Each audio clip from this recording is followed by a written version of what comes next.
C'est le club Monde du Travail du sein de Sarekoli qui se déplace pour les visites des entreprises au niveau de la commune de Vélingara.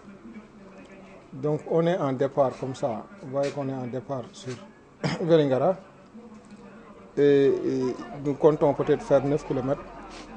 9 km où nous allons peut-être passer par le village, dépasser le village de Sarebouka, Bati, Sare Momodou, Sare Tchali pour arriver à Vélingara. Donc cela permettra non seulement aux élèves de visiter la commune, mais également de voir de façon pratique les activités que mènent ces différentes entreprises.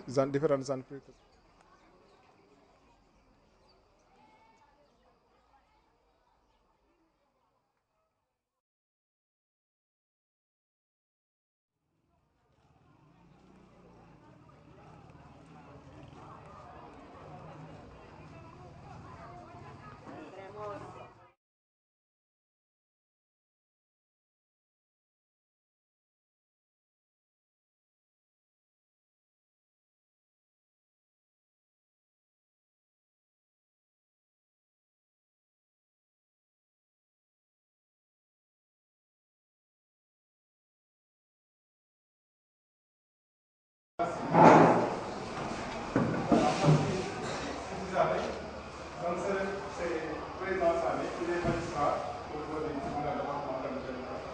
Donc M. Sané, merci d'avoir pris le CM de Sarekoli, qui est représenté ici par le coordinateur que je suis, M. Ley, et les autres collègues que sont M. Diop, M. Sissé et également M. Ballet. Donc c'est un club de l'école de Sarekoli Salé, qu'on appelle le club Monde du Travail, qui était venu ici non seulement peut-être pour allier théorie et pratique, mais également on peut discuter avec un magistrat pour voir comment aujourd'hui, s'il veut devenir magistrat demain, comment il doit faire pour embrasser ce métier. Donc quels sont les services qui sont au niveau du tribunal départemental? Comme vous l'avez dit, c'est un tribunal, également un service public, mais assez particulier. Assez particulier, dans la mesure où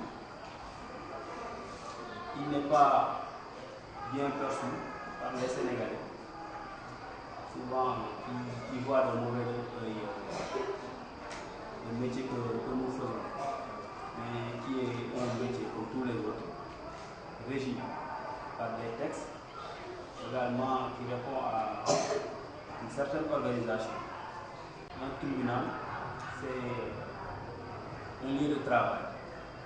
Un lieu de travail, il y a des décisions au civil, au commercial et au pénal. Et dans l'entendement général, les gens pensent qu'un tribunal, ce sont que les décisions pénales, ce qui est loin d'être le cas. Donc, en ce qui concerne celui-ci, c'est un tribunal départemental qui, du point de vue de la hiérarchie, se situe au niveau inférieur. On a le tribunal départemental, vient ensuite le tribunal régional qui est à Kolda, ensuite il y a la cour d'appel, et maintenant dans l'organisation actuelle du Sénégal, l'organisation judiciaire, vient maintenant la Cour suprême. Construire un seul magistrat. Les ordonnances que nous tenons ici, c'est un seul magistrat qui les prend. Dans certaines juridictions départementales, il y a 2 magistrats. Le juge du siège, c'est-à-dire celui qui juge les personnes et qui rend les décisions, qui veille également à la police de l'audience, et aussi un magistrat du parquet, qui au niveau départemental est désigné sous le vocable de délégué du procureur. Dans un tribunal, normalement, il doit y avoir 3 sortes de magistrats. Le juge d'instruction, le procureur et le juge du siège. Donc ici, parce qu'on est chargé à la fois d'arrêter les personnes, on joue le rôle de procureur, on mène les enquêtes dans le cadre des instructions, on joue le rôle de juge d'instruction et également on rend des décisions. Voilà pourquoi on dit que le juge du tribunal départemental, le système du juge unique, c'est un monstre à 3 têtes. Pour ce qui est de la fonction de magistrat, maintenant, si ça vous intéresse, pour certains d'entre vous qui aimeraient en tout cas embrasser la carrière de magistrat, il faut d'abord commencer par avoir le bac. Premier diplôme universitaire, je commence par le bac. Donc pour avoir le bac, il faut avoir son méthode d'abord. Pas à quel niveau vous êtes, mais il faut avoir son méthode. Continuer, aller au bac. Vous avez le bac, faites des études en droit. Pour la magistrature, il faut impérativement avoir la maîtrise en droit. Maîtrise publique, maîtrise privée, relations internationales, peu importe. Mais il faut avoir une maîtrise en droit. Tentez vos chances et si vous réussissez, vous faites 2 ans au niveau du centre de formation judiciaire, une année de formation théorique et une année de formation pratique. Des stages que vous faites dans différentes juridictions du pays. C'est comme ça qu'on embrasse la fonction de magistrature. Donc je reste ouvert à vos questions. Nous sommes fournis pour le voir. Il y a les services du parquet, c'est-à-dire le procureur. Au niveau départemental, je vous l'ai dit, on parle de délégué du procureur, également le service du greffe que je vous ferai visiter également. Donc, à l'audience, ce qui se fait, c'est que le président il est là où je suis, et le greffier est là. Le greffier est là. Le greffier, c'est la mémoire du tribunal. C'est la porte d'entrée et la porte de sortie, comme on le dit. Une fois qu'on rend une décision, c'est le greffier qui se charge de vérifier la décision. Le président signe et le greffier contre-signe. C'est au greffier également de délivrer la décision. Ouais, c'est également le greffier qui archive les décisions qui sont rendues. C'est la mémoire du tribunal. La question, c'est une toge, mais dans le langage courant, on dit robe. C'est notre tenue de travail. Sûrement, vous avez dû voir des toges d'une autre couleur, notamment rouge. Au Sénégal, ça existe également.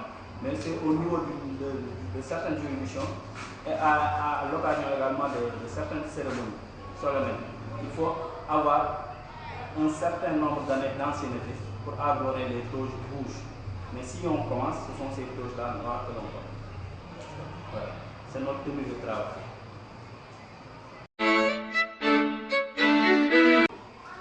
Pour le cas des élèves qui sont en classe de CM2, qui n'ont pas d'acte de naissance, c'est le code dit pour passer un certain délai.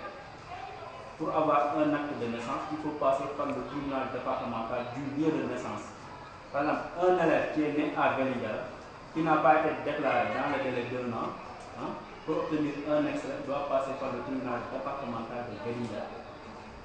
Si vous venez ici, on vérifie, on demande les témoins, on interroge les parents, quand est-ce qu'est né l'enfant, où est-ce qu'il est né.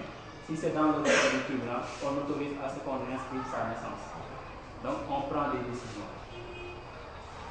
Aussi, on prononce également des divorces, on fait inscrire également des mariages, des décès, on rend des jugements d'hérédité, tout et tout.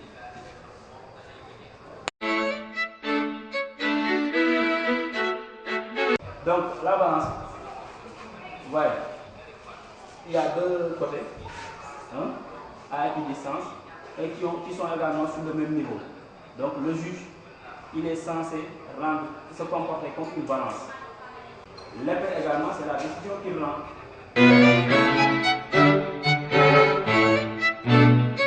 Le droit de parler Paul. Vous ne parlez pas français, vous ne parlez pas wolof, vous parlez Paul. La chose que vous voyez là, c'est celle de l'interprète. On a un interprète ici au niveau du tribunal, je vais vous le montrer après. C'est lui qui traduit ce que vous dites en Paul ou en mandé.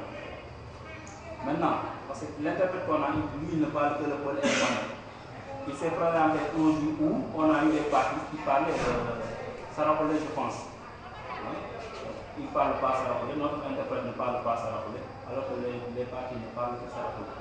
Donc, dans ce cas, le code nous autorise à voir parmi l'assistance une personne majeure qui sait parler Sarapolais. On la fait venir, elle prête serment de rendre fidèlement, de traduire fidèlement ce qui a été dit par les parties. On prend sa pièce d'identité, on vérifie si elle est majeure et on nomme cette personne interprète ad hoc. Elle va traduire, l'audience finie, et elle rentre, c'est comme ça. Mais tout ce que vous parlez, la loi nous autorise, si notre interprète ici ne parle pas le dialecte que vous parlez, de voir dans la salle une personne qui parle votre dialecte, de la faire venir, on vérifie si elle est majeure, elle passe seulement de traduire fidèlement ce que vous dites, ensuite elle joue le rôle d'interprète ad hoc. C'est comme ça. Voilà, l'audience est levée. Merci.